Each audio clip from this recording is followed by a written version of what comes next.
다 됐다, 다 됐다. 따단. 안녕하세요. 글링크미디어 데비입니다. 오늘은 지난 시간에 이어서 페이스북 그리고 인스타그램 마케팅에 대해서 더 알아볼 건데요. 광고를 세팅하기에 앞서서 저희가 지금부터 시작할 광고는 어떤 종류인지 먼저 말씀드리는 게 더 좋을 것 같아요. SNS 마케팅 하면 어떤 게 생각나시나요? SNS 마케팅은 이미 알고 계시는 여러 가지 SNS, 소셜 네트워크 매체를 이용해가지고 광고를 하는 건데요. 예를 들면은 인플루언서 광고도 여기에 포함이 되고 페이스북 페이지, 인스타그램 계정을 만들어서 홍보를 하는 것 역시 SNS 마케팅에 포함이 됩니다. 지금부터 제가 알려드릴 광고는 페이드 광고라고 해가지고 페이스북과 인스타그램에 광고 비용을 지불한 다음에 그 비용만큼 광고를 하는 것을 말합니다. 이렇게만 생각하면은 페이드 광고가 SNS 광고의 정말 일부분이기 때문에 굳이 필요한가? 하실 수도 있을 것 같아요. 그렇지만 비즈니스를 처음 시작하시는 분일수록 혹은 신제품 런칭을 하실 경우에도 무조건 페이드 광고를 이용하시는 것을 추천드립니다. 예를 들면 이런 거죠. 제가 아주 멋진, 아주 팬시한 가방 브랜드의 오너예요. 그리고 마케팅 팀이에요. 사람들한테 브랜드 인지도를 쌓으려면은 SNS만큼 효과적인 게 없는 것 같아서 SNS 계정을 만듭니다. 그리고 진짜 멋지게 우리 제품을 사진을 찍어서 올렸어요. 그럼 이제 다 됐다, 다 됐다. 이제 많은 사람들이 보고 우리 브랜드가 유명해지겠지 하고 있는데 이게 웬걸? 우리 브랜드 게시글이 아직 본 사람이 많지가 않아요. 어떻게 하면은 더 많은 사람들에게 저희 게시글을 보여줄 수 있을까요?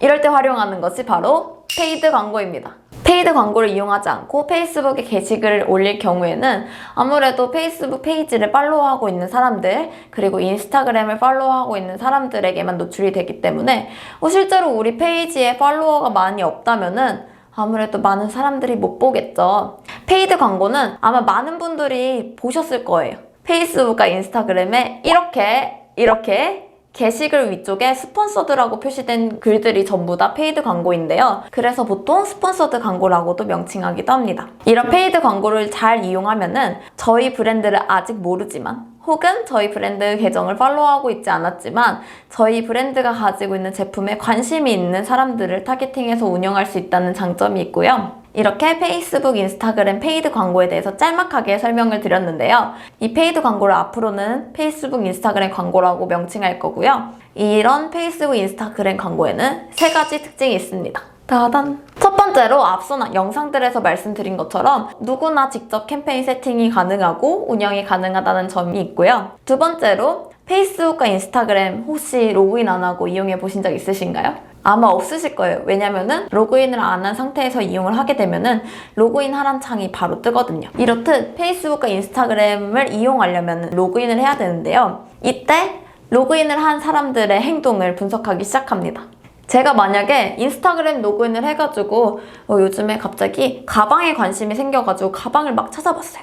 그 다음부터는 제 관심사는 가방 혹은 가방과 관련된 브랜드로 분류가 되면서 저한테 가방 관련 광고들이 뜨기 시작합니다. 이렇듯 로그인을 한 유저의 행동을 분석해서 관심사를 분류하기 때문에 타겟팅이 굉장히 정교하다는 장점이 있고요. 세 번째로는 SNS 매체이기 때문에 콘텐츠가 매우 중요하다는 점입니다. 물론 어느 매체든 광고 소재가 중요한 것은 똑같겠지만 특히나 SNS에 업로드되는 게시글과 동일한 형태로 광고 소재가 만들어지기 때문에 캠페인 목표에 맞춰서 여러 가지 소재를 활용하시는 것을 추천드립니다. 그럼 지금까지 앞으로 저와 함께 세팅하고 운영해보실 페이드 광고에 대해서 설명을 해드렸고요. 그리고 페이드 광고의 3가지 특징을 말씀드렸습니다. 앞으로는 저와 함께 페이드 광고 세팅하는 방법을 알아보실 예정이에요.